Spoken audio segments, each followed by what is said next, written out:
To adjust the clock on the Audi A1, first turn on the ignition. Then press the menu button on the center console. Then press the top left button as you see in the video.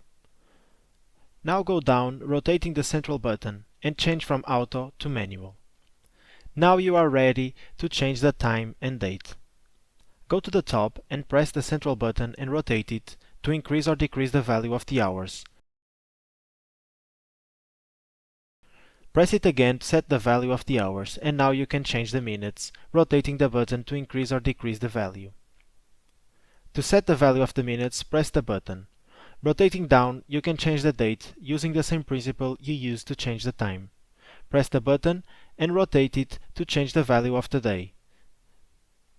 Then press it again and rotate to change the month.